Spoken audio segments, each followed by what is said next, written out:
Si tienen Primera de Pedro, capítulo 4.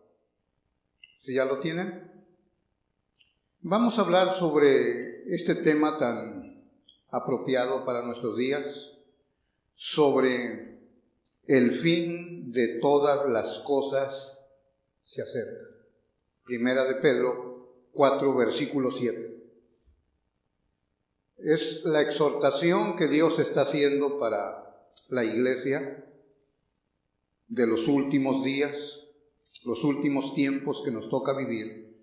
Vamos a estar mirando desde el 1 al 7, pero el versículo 7 tiene que ver exclusivamente con el tema, de ahí está tomado. Mas el fin de todas las cosas se acerca.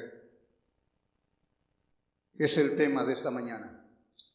Se acerca. El programa de Dios cada vez es más claro. Cuanto pasan los días, es increíble cómo vemos que el plan de Dios se está desarrollando. Y no es nada sorprendente, porque eso dice la Biblia, que Cristo en cualquier día se va a levantar de su trono, allí está la diestra del Padre, y habrá de venir por su iglesia.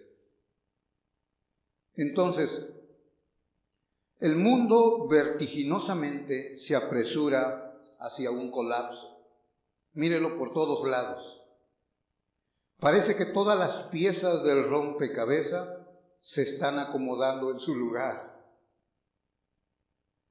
La imposición de leyes que violentan las libertades de la humanidad, llevándolos a un control total y absoluto, es lo que quieren.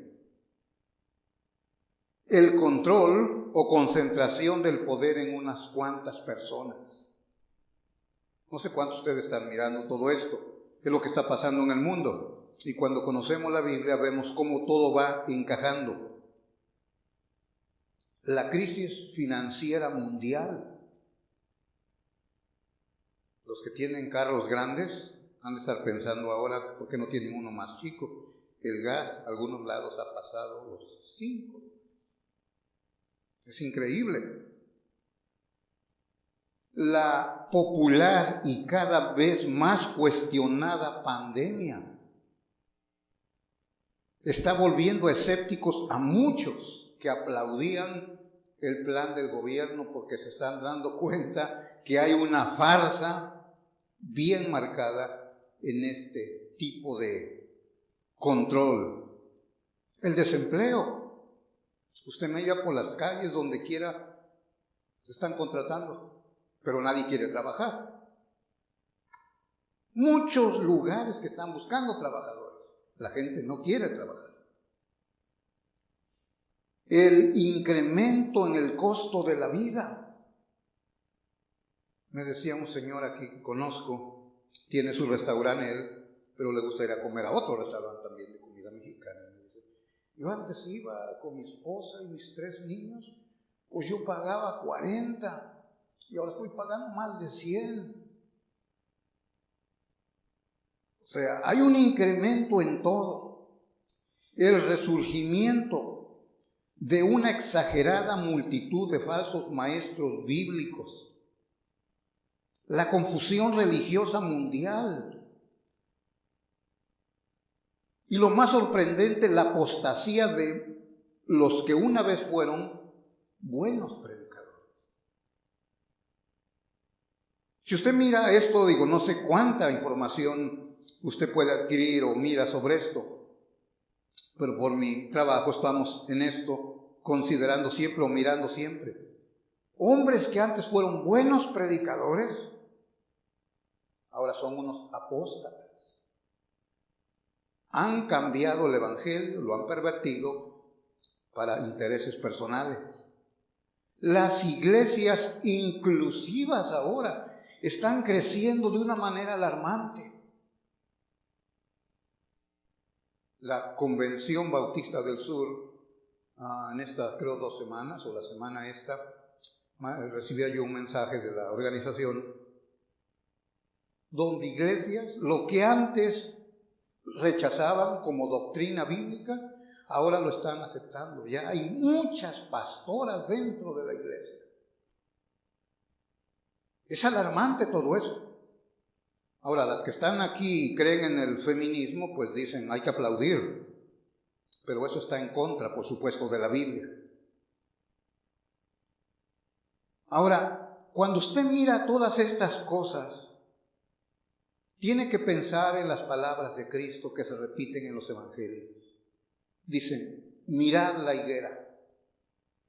Párate enfrente de la higuera en abril y vas a mirar que comienzan a brotar sus hojas.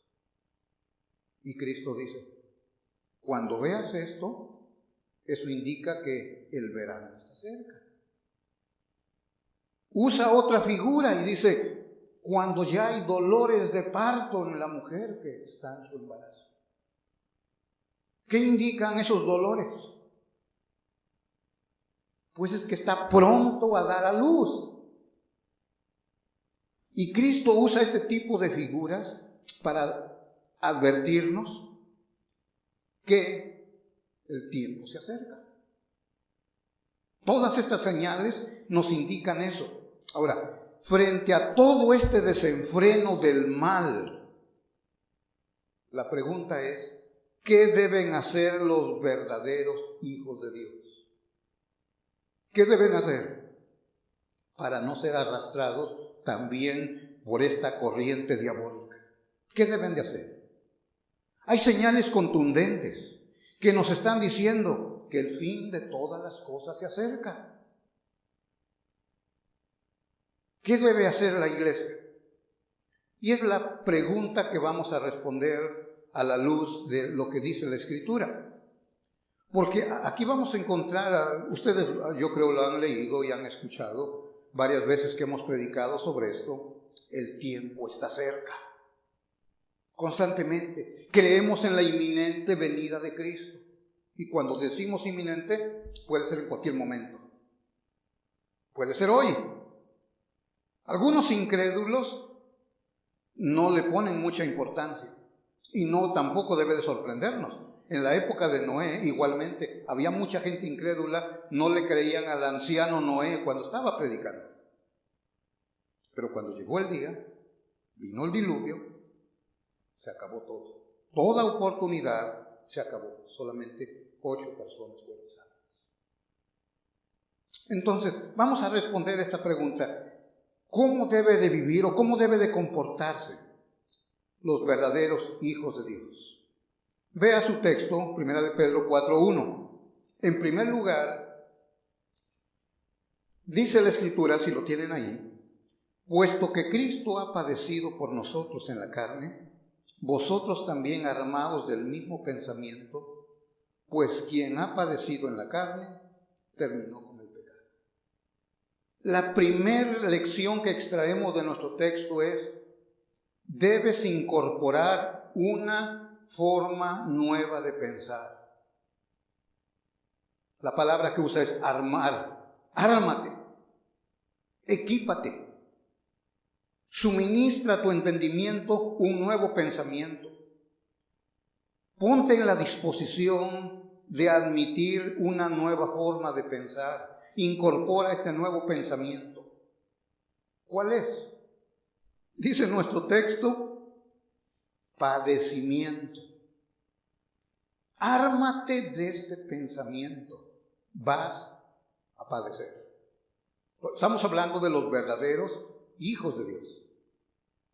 De ellos estamos hablando, los verdaderos hijos de Dios. Porque usted mira muchos grupos, como mencionaba, de falsos maestros, falsas congregaciones, que se la pasan muy felices, payasos, pastores payasos, que entretienen a la congregación, y literalmente dicen payasadas. Hay unos que tienen el ministerio, dicen, un pastor contando chistes cristianos. ¿Dónde encontramos eso en la Biblia? ¿Dónde encontramos payasos que cuenten chistes para hacer reír a la iglesia?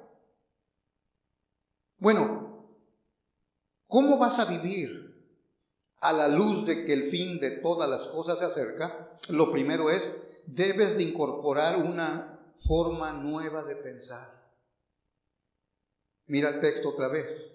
Cristo ha padecido por nosotros, ahora vosotros también. Incorporen esta forma nueva de pensar. Equípense, ármense con este nuevo pensamiento. Mi hermano, esto es inadmisible para la mayoría del cristianismo común. ¿Cuál pensamiento es este? ¿Padecer? ¿Que no me han dicho que si tú vienes a Cristo se te van a acabar tus problemas? Es el tipo de evangelio común que se está escuchando constantemente. ¿Tienes problemas con tu matrimonio? Ven a la iglesia. ¿Tienes problemas en tu salud, tu trabajo? Vente. Aquí vas a encontrar paz absoluta. Es una mentira. Dice Pedro, ármate del pensamiento de que vas a padecer. Otra vez, los verdaderos cristianos. Mira, Cristo y sus padecimientos. ¿Quién no sabe eso? Lo que ha padecido o lo que padeció. Solamente para refrescarnos nuevamente y contemplar al Mesías sufriente, vaya a Juan capítulo 13. Veamos unos pasajes nada más breves sobre los padecimientos de Cristo. Capítulo 13 de Juan. Dice el verso 16. De cierto os digo. Mira, el siervo no es mayor que su Señor. Si Él es tu Señor y tú eres el siervo, tú no eres mayor, ni el enviado es mayor que el que le envió. Ahora, si sabes estas cosas, bienaventurado eres. Tienes que entender esto, tú no eres mejor. Si Cristo habla de que Él sufrió, mira aquí en Juan 3 el contexto, le está lavando los pies a sus discípulos. El 15:20 ahí mismo de Juan, 15:20. Escucha lo que dice. Acordaos de la palabra que yo os he dicho, dice Cristo. Acuérdense de lo que les enseñé. El siervo no es mayor que su Señor. Es el pasaje que leímos antes. ¿Sí? Si a mí me han perseguido, ¿qué pasa? También a vosotros os perseguirán. Si han guardado mi palabra, también guardarán la vuestra. Mi hermano, si a Él lo persiguieron, no esperes algo diferente en ti. Si eres un fiel seguidor de Cristo, no esperes una aceptación del mundo de tu vida. Te van a perseguir, vas a padecer porque así lo enfrentó el Señor Jesús. Entonces, todo el capítulo 15 habla de que el mundo os aborrecerá. Desde el versículo 18, si el mundo os aborrece, sabed que a mí me ha aborrecido.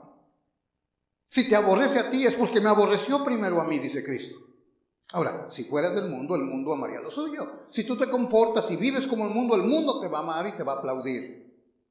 Pero si vives diferente al mundo, el mundo te va a aborrecer. Vas a padecer. Acepta, incorpora esta forma de pensar. Piensa de esta manera, dice el apóstol Pedro. Piensa de esa manera. El último pasaje, Mateo 10, hablando de los sufrimientos de Cristo. Mateo 10 mandó a sus discípulos a la comisión de predicar, pero leeremos solamente el 24 y el 25. Si ya lo tienen ahí. El discípulo no es más que su maestro. Tú estás aprendiendo, yo estoy aprendiendo de Cristo, soy el discípulo del Señor, así que no soy más, ni soy igual, estoy abajo, ni el siervo más que su Señor. Bástele al discípulo ser como su maestro y al siervo como su Señor. Si el padre de familia llamaron Beelzebú, ¿cuánto más a los de su casa? ¿Sabe que Cristo les decían que estaba endemoniado, que tenía demonios? Y que por Beelzebú echaba fuera a los demonios. Y tú apenas una cosita y te espantas. Y dices que eres un hijo de Dios. lo que hicieron con él, mira lo que hicieron. Así que no te espantes, ármate de este pensamiento, incorpóralo a tu entendimiento. Vas a padecer. Es inevitable. Mira, vuelve a Pedro, pero ahora en el capítulo 2. Ahí mismo, primera de Pedro 2. Mira el versículo 21. Pues para esto fuisteis llamados, porque también Cristo padeció por nosotros. Y mira la última cláusula, dejándonos ejemplo para que sigáis sus pisadas. ¿Sí lo miras ahí? 2:21. Tenemos nuestro precursor, el que va delante de nosotros. Dice, mira lo que él ha padecido y nos dejó el ejemplo. Es mejor que lo hagas, que incorpores esto, que te armes de esta forma de pensar. Ahora veamos los padecimientos de los discípulos. Miramos los padecimientos del Señor, ahora los nuestros, los seguidores de Cristo, para que no esperes algo diferente. Mira, cuando tú meditas cuidadosamente en los textos donde habla que los discípulos de Cristo, los que son seguidores de Él, sufren, si analizas bien las palabras, mi hermano, cuánta bendición hay en eso. Dejas de quejarte y el sufrimiento por servir al Señor, por seguirlo a Él, te resulta un motivo de gozo y de alegría. Por eso es bueno entender las palabras, como dice 1 Corintios 14. Es bueno entender el valor de las palabras. La semántica, como se conoce. La semántica significa es cómo interpretamos las palabras. Y mira, Filipenses 1:27, los seguidores de Cristo. Una bendita concesión a los hijos verdaderos, los seguidores de Cristo. Es una concesión. No cualquiera le conceden eso, no a todos, pero a los que se les da esa concesión, dice el capítulo 1 de Filipenses, versículo 27. Solamente que os comportéis como es digno del Evangelio de Cristo, para que, o sea que vaya a veros o que esté ausente, oiga de vosotros que estáis firmes en un mismo espíritu, combatiendo, o sea, luchando, unidos por la fe del Evangelio, y en nada intimidados o espantados por los que se oponen, que para ellos ciertamente es indicio de perdición, mas para vosotros de salvación, y esto de Dios, porque a vosotros os es concedido, concesión a causa de Cristo, no solo que creáis en Él, sino también que padezcáis. Una bendita concesión dada a los hijos verdaderos del Señor. El mundo va a hacer todo para perjudicar a la iglesia de Cristo, pero la iglesia sigue firme, porque la cabeza de la iglesia es Cristo y Cristo es inmutable, no cambia. Entonces, la iglesia va a seguir a pesar de todo esto. Estaba diciendo al hermano Misael que hace rato casi me da un ataque al corazón. Llegó una carta del gobierno, no la había abierto hasta ahora en la mañana. Digo, voy a abrir a ver. Ya nos llega el mes de diciembre para pagar los taxes. Pues son 400 en diciembre y 400 en marzo. ¿Cómo se pagan, verdad? Lo que es property tax. Que lo voy abriendo. Más de $10,000 subieron del año pasado. Si alguien tiene por ahí los 10,000, aceptamos la cooperación. Esperamos que sea un error del gobierno y esperamos que se pueda corregir, porque ya nos han dado señales el mundo, otra vez, la hostilidad que tienen contra la iglesia. Le quieren quitar el estatus de non-profit las iglesias. Quieren remover el estatus de non-profit a profit una iglesia. Aquí esta propiedad cuando compramos eran 9,000 pasaditos de tax, pero era rápido, era un negocio. Pero cuando aplicamos ya como iglesia, obviamente bajaron a profit. Pero ahora no subieron el 100%, mucho más que eso. Pero no nos debe sorprender, porque el mundo va a ser siempre hostil hacia la iglesia. Siempre. Nunca ha tenido ni ha sido favorecida la iglesia por el gobierno. Nunca, nunca. Y cuando aparentemente lo ha hecho, es para lograr sus fines políticos. Entonces la iglesia va a sufrir. Pero miramos, es una concesión bendita que sufren los hijos. Así que si tú tienes ese privilegio, Dios te ha concedido que sufras por Él, gózate en el Señor. Eres privilegiado. No a todos les da ese privilegio. Es una gracia de la cual somos considerados dignos. ¿Se imagina que haya 100 cristianos y que Dios me diga a mí o te diga a ti, te he elegido porque tú eres digno? Uno se queda sorprendido. Señor, ¿por qué? Soy digno, como dijo la Virgen María cuando iba a concebir al niño Jesús. La sierva del Señor. Mi bajeza. ¿Cómo has mirado mi bajeza? Mi hermano, que Dios lo tenga por digno es un privilegio. Hechos capítulo 5. Mira lo que dice la Escritura. Capítulo 5 del libro de los Hechos. ¿No quieres ser digno de este gran privilegio? Hechos capítulo 5. Si ya lo tienes ahí, 5 versículo 40 al 42. Si ya lo tienes. Y convinieron con él, y llamando a los apóstoles, después de azotarlos, les intimaron que no hablasen en el nombre de Jesús y los pusieron en libertad. Y mira ellos cómo salieron. Y ellos salieron de la presencia del concilio llorando como algunos de Covina de la iglesia, quejándose porque sufren. No, gozosos de haber sido tenidos por dignos de padecer afrenta por causa de dignos. Que Dios te elija para esto, te dé la dignidad de sufrir por su causa. Mi hermano, gloria a Dios. No te quejes. Incorpora ese pensamiento. Incorpóralo a tu forma de pensar. Que tu entendimiento sea entrenado para esto. Ármate de este pensamiento.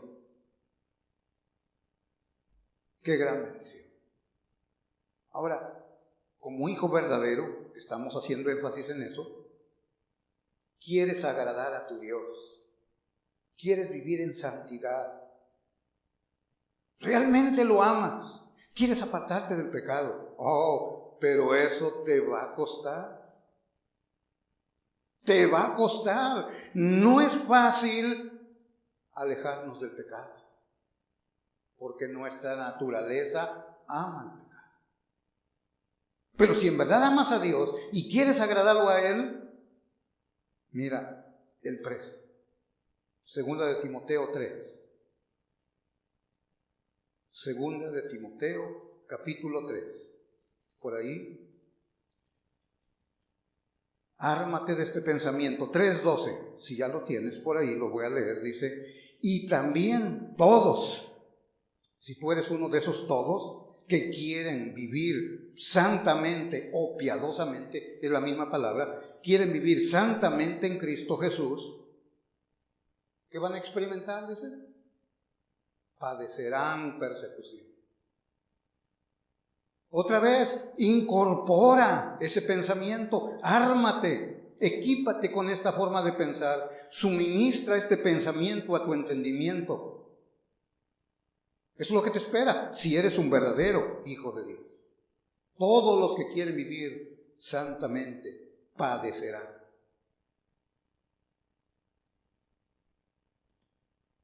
Algunas cosas son opcionales en la vida, pero algunas cosas son necesarias y el padecimiento es necesario. Sí, es necesario. No es opcional. Mira en Hechos, capítulo 14. Este no es una opción. Si tú eres un hijo de Dios, esto no es una opción. Es una necesidad que padezcas por la fe que has puesto en Cristo. ¿Sí lo tienes? Capítulo 14, versículo 22. Confirmando los ánimos de los discípulos, exhortándoles a que permaneciesen en la fe y diciéndoles: es necesario, no es una opción, es necesario que a través de muchos padecimientos, de muchas tribulaciones, entremos en el reino de Dios.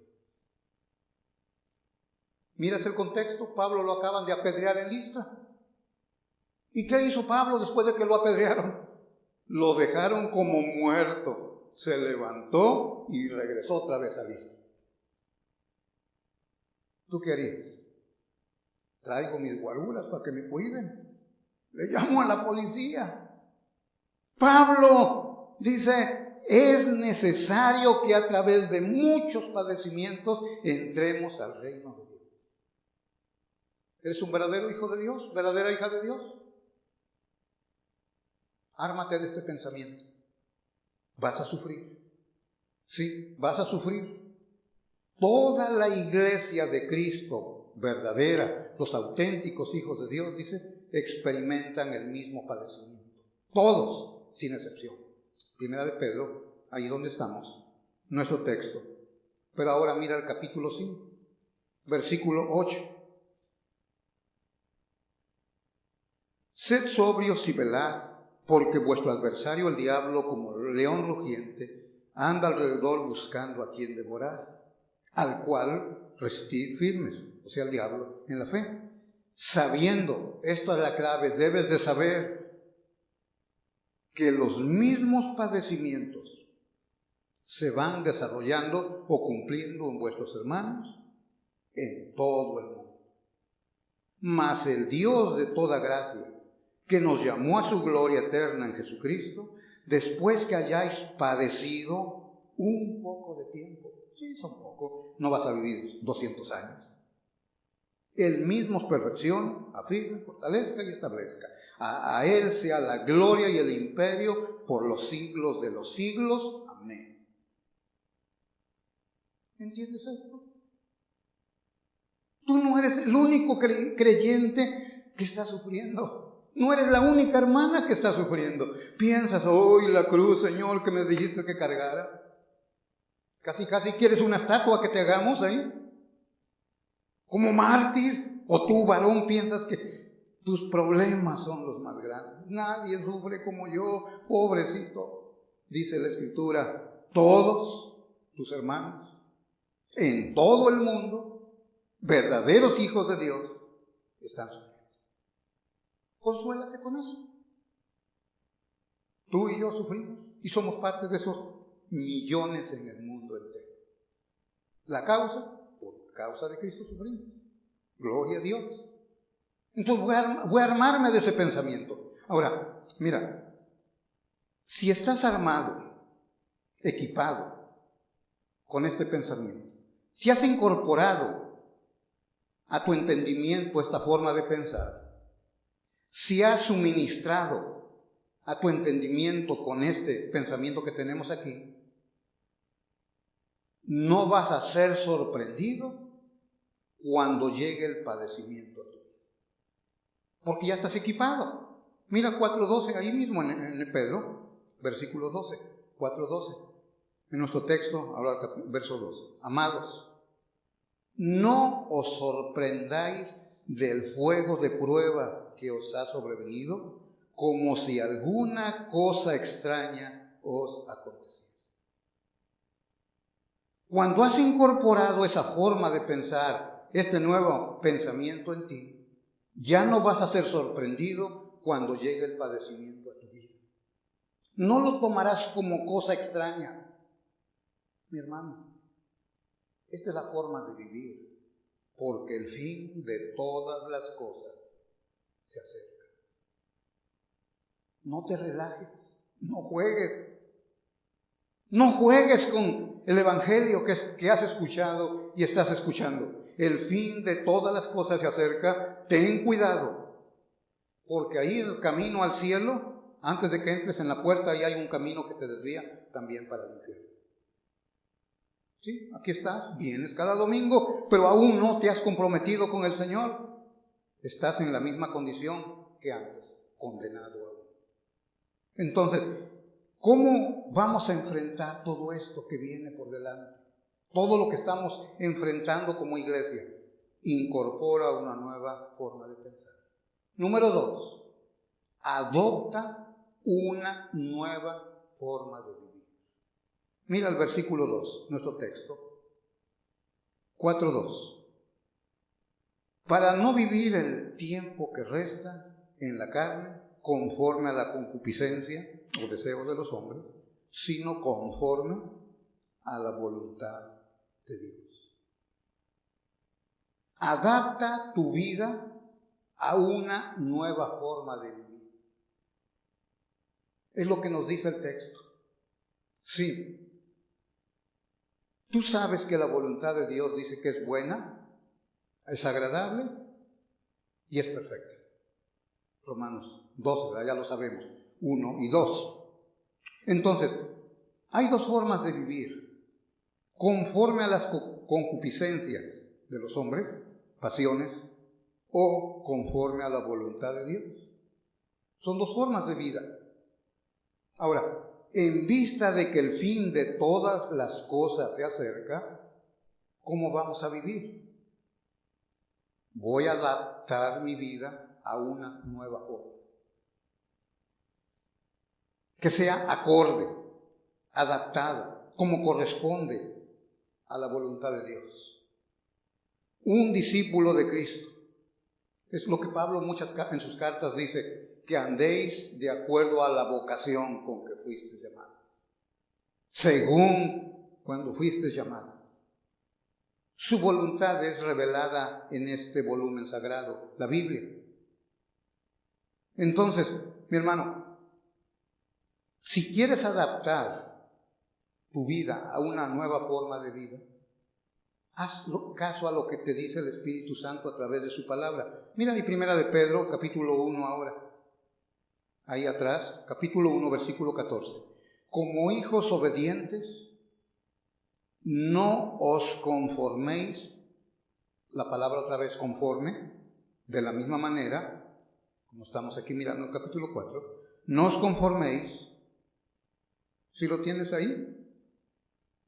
A los deseos que antes teníais, estando en vuestra ignorancia. 3 palabras que resaltan ahí, que es bueno que las considere. Pasiones o concupiscencias, luego habla la palabra antes y luego habla de ignorancia. Por la ignorancia que tenías antes, pues es entendible que vivías así, pero ahora que ya estás en Cristo, vives de otra manera. Si lo tienes, el 1:14, lo voy a leer aquí en la versión de las Américas, este versículo, el 14, está muy chica la letra. Como hijos obedientes, no os conforméis a los deseos que antes tenías en vuestra ignorancia, sino que así como aquel que os llamó es santo, así también sed vosotros santos. ¿En qué áreas de nuestra vida, dicen? En toda vuestra manera de vivir. Mi vida la voy a acomodar, la voy a adaptar de una manera diferente. ¿Por qué?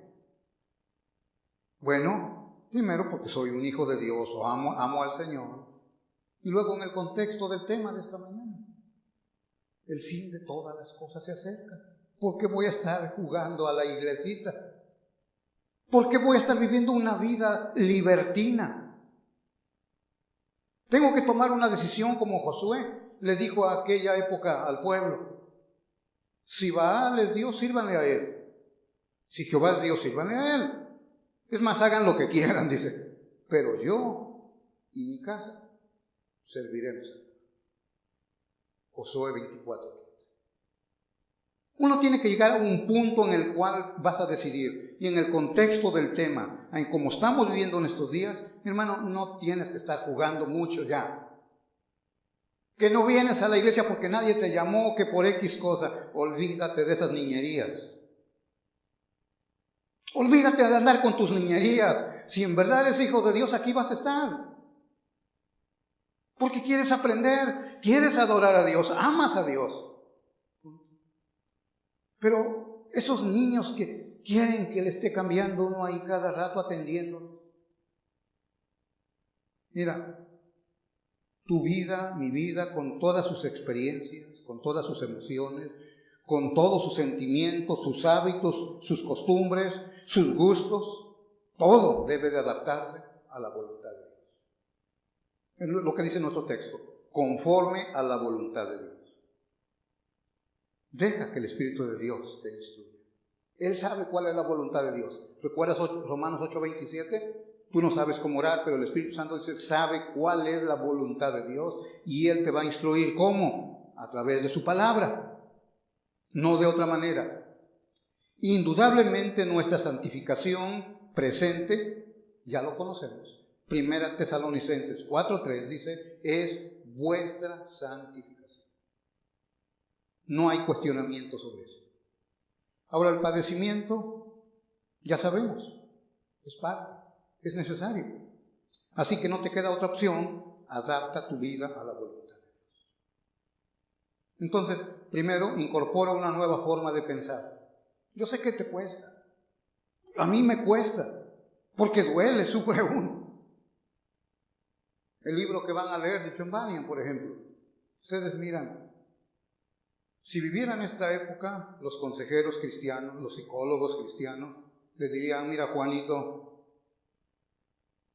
¿qué te cuesta? Cambia un poquito tu forma de predicar para que no regreses a la cárcel. Tienes tu esposa enferma, tu niña enferma. Hay escasez del pan en la casa. Tú eres el único proveedor. Pues ¿qué tipo de testimonio estás dando con tu niña enferma? Y tú, necio, sigues predicando lo mismo. Piensa en tu niña. Piensa en tu mujer, ¿dónde va a tomar el sustento para enfrentar la vida? ¿Y qué hizo John Bunyan? Siguió predicando lo mismo. Siguió predicando lo mismo. Le dijeron en la prisión, si sales te dejamos libre, ya no vas a predicar, me sacas hoy, dice, y vuelvo a predicar, igual. Esto como que no compagina con el cristianismo moderno. Pero cuando tú realmente quieres hacer la voluntad de Dios, a un poquito incienso al César ofende a mi Dios. Ni unas cuantas semillas de incienso voy a quemar al César, porque Cristo es mi Señor únicamente. ¿Ves? Esto es cuando quieres hacer la voluntad de Dios. El precio. Por eso Cristo dijo, mira, si me quieres seguir, primero saca tu calculadora y haz cuentas. A ver, mira, este es el precio. Ahora, ¿quieres seguirme? Es lo que le dijo al joven rico y a muchos más. ¿Quieres seguirme? No, pero la comodidad que tengo, luego tanto que me costó acumular bienes, y luego me dice que lo repartas, pues eso ni trabajaron, ¿cómo les voy a dar? No, es muy difícil seguirte, Señor. Leví, aquel que colectaba los taxes, que trabajaba para Roma, o Mateo, bueno, se conoce en la Biblia como Leví también, Mateo.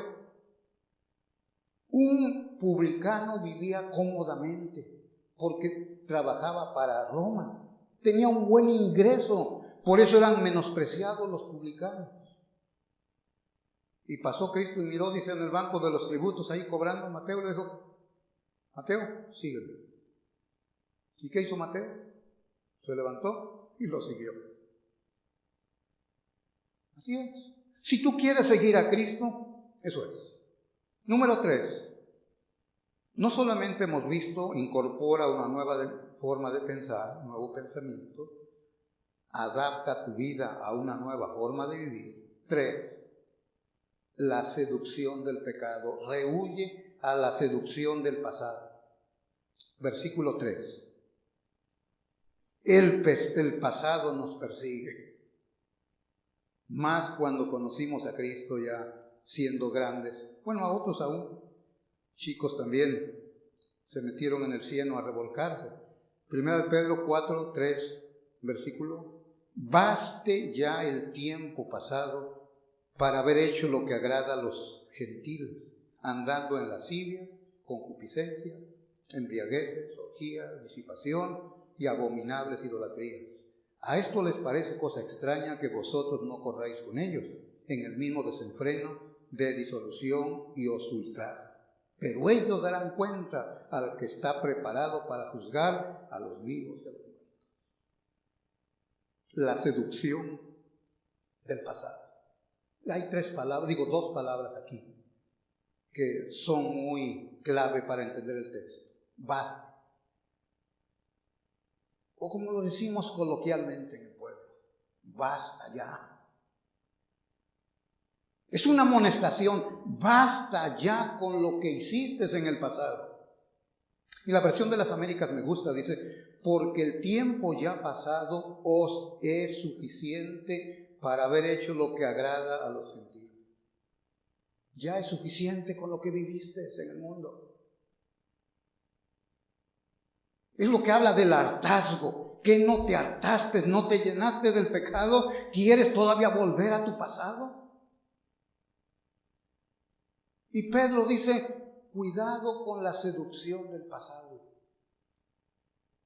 Sí, cuidado con la lascivia, sensualidad, lujuria, borrachera, todo ese tipo de obras de la carne. Mi hermano, es que la atracción del pasado es increíble. Donde quiera que estés, en cualquier país, donde mires, nosotros, siempre el pasado, tenemos, como decimos, la memoria nuestra. Hemos acumulado un sinfín de experiencias en nuestra memoria.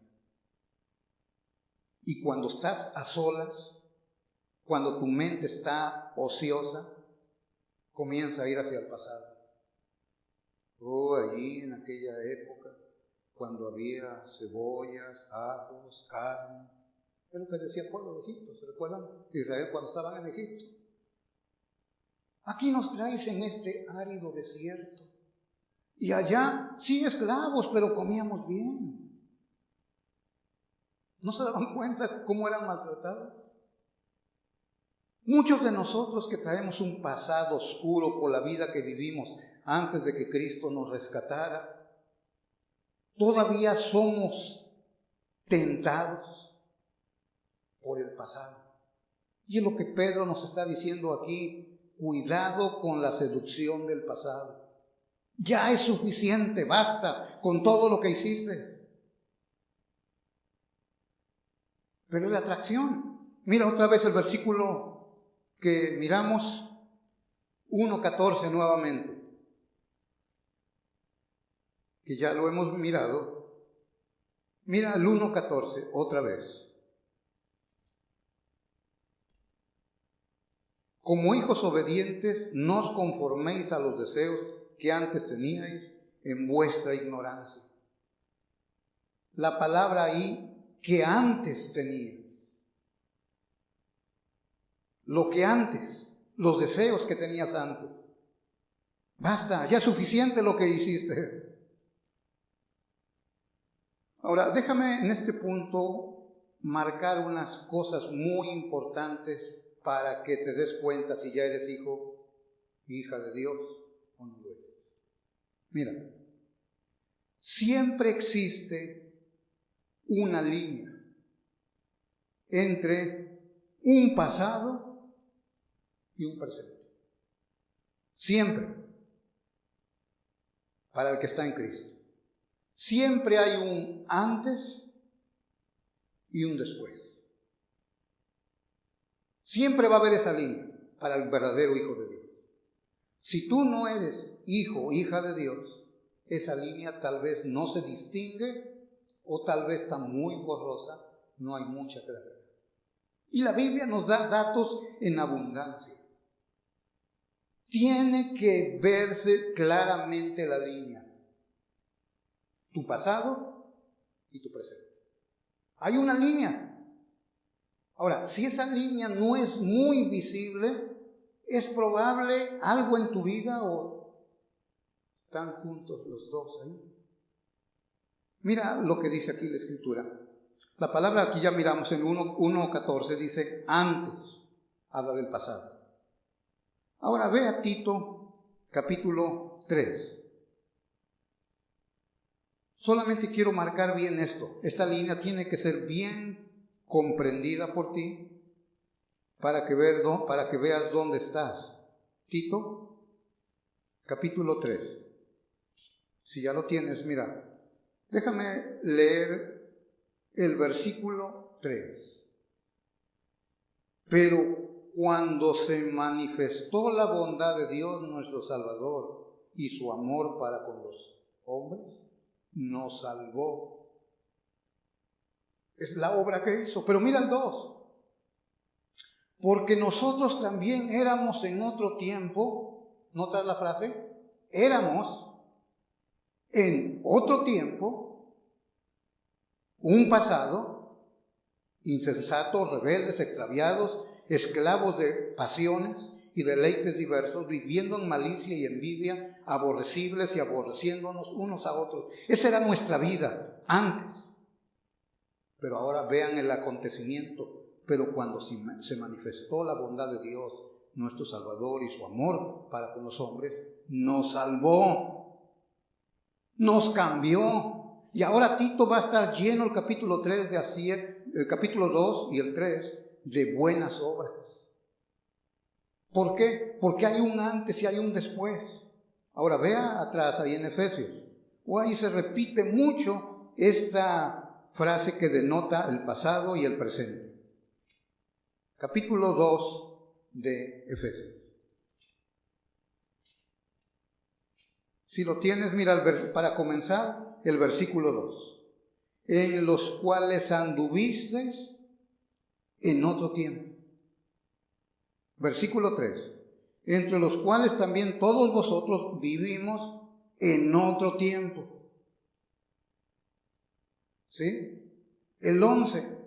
Por tanto, acordaos de que en otro tiempo, vosotros los gentiles, y comienza a describir nuestra posición, el 2:11.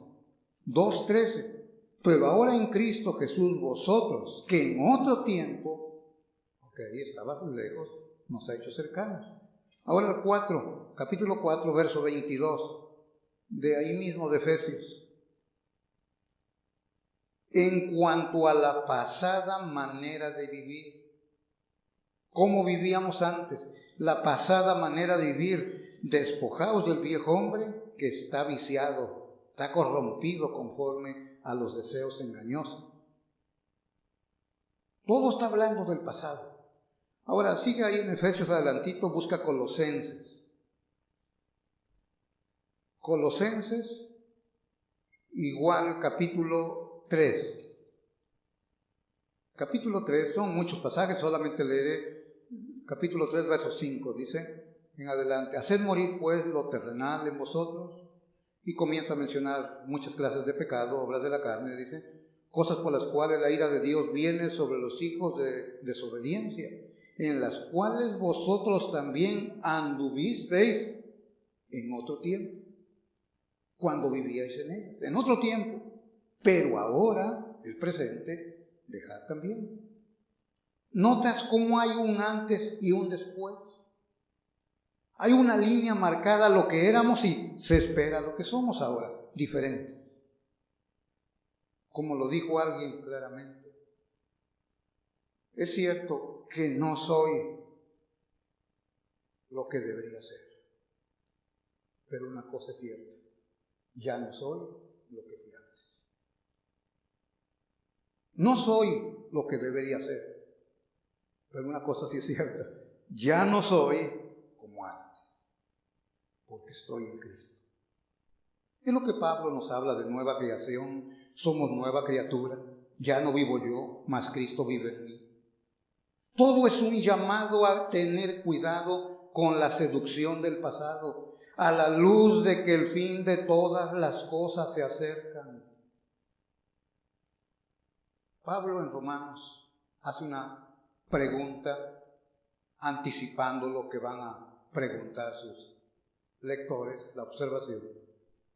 Dice, ¿perseveraremos en el pecado para que la gracia abunde? Y la respuesta contundente de Pablo, de ninguna manera. Romanos 6, 1 y 2. Que nunca esto se te ocurra pensar. No podemos vivir de esa manera. Me gusta Colosenses 3:9, de las Américas los llama malos hábitos. Malos hábitos, como dice aquí, el del viejo hombre con sus hechos. De las Américas dice, de sus malos hábitos. Mi hermano, si has entendido, miras las noticias, miras lo que está aconteciendo en el mundo y aún lo que se avecina, y todavía quieres seguir jugando, que tu trabajo es más importante que para venir al templo, que por tu dolor de cabeza no puedes venir, para el trabajo vas, con el dolor de cabeza y todo vas a ir a trabajar. Y dices que estás sufriendo por Cristo, estás padeciendo, estás muy equivocado. Si entiendes que el fin de todas las cosas se acerca, en esta mañana has aprendido, has oído estas 3 lecciones. Incorpora una forma nueva de pensar. Adapta tu vida a una nueva forma de vivir. 3. Cuidado con la seducción del pasado. Mi hermano, cuando tú miras segunda de Pedro, Pedro también le escribió, es difícil que la gente crea el mensaje que proclamamos. Dice segunda de Pedro 3, que en los últimos días vendrían, dice, burladores, que no van a creer lo que están escuchando aquí. No te espantas lo que escuchas. Oh, te espantas si hablan los expertos en la pandemia. Eso sí te espantan, ¿eh? Pero cuando Dios te habla, eso no te espanta, ni te conmueve. Hoy el gobierno, a mí me preocupa mucho cuando hablan los expertos. Me preocupan mucho los expertos, porque cuando hablan ellos, la gente se pone muy atenta. Oh, no, vamos a escuchar a ver qué dice el experto. No es el común de los médicos, es un experto. Escúchalo. Te va a guiar tu vida. Pero luego Dios te habla a través de su palabra y no estás escuchando. Y este creador, dueño, autor, él sí es experto en lo que dice. Que Dios te bendiga, mi hermano, y que el Señor ponga esa carga en tu corazón. Y deja, si has estado pensando claudicar o jugar con la iglesia. Tu Señor no merece eso. Tu Señor merece no lo bueno, merece lo mejor. Oramos. Padre, gracias en esta mañana por tu palabra. Señor, hay señales, indicios, tormentas se avecinan sobre este mundo, Señor. Oh Padre, tu palabra está lleno de advertencias. Tu juicio no viene antes, estás mandando advertencias. Y todo lo haces por tu gran misericordia, porque no quieres que ninguno se pierda. Señor, ayuda a los que en esta mañana han escuchado y a aquellos que escucharán allá en otros lugares donde llega este mensaje, Señor. Nuestro Dios, es tiempo de detenernos, reflexionar realmente cuánto te amamos, Señor. El fin de todas las cosas se acerca. Y cuando llegue ese día, oh Dios, ya no habrá esperanza. Gracias por los que en tu bondad llamaste, salvaste y cuidas tu iglesia, los que somos redimidos. Estamos seguros en tus manos, Señor. Nuestro Dios, nuestra vida no es una vida de desesperanza. Hay una esperanza viva que nos sostiene porque vemos más allá, Señor. Tú dijiste, mi reino no es de este mundo. Le dijiste al político aquel. Y como nosotros somos parte de tu reino, tampoco somos de aquí, como dice tu palabra. Somos extranjeros. Nuestro hogar, nuestra patria está allá. Que venga el colapso en el mundo, Señor. Será la gloria tuya y tu iglesia gozosa entrará a tu presencia, Padre. Bendito eres, Señor, en este día. Te adoramos y te glorificamos en el nombre de Cristo.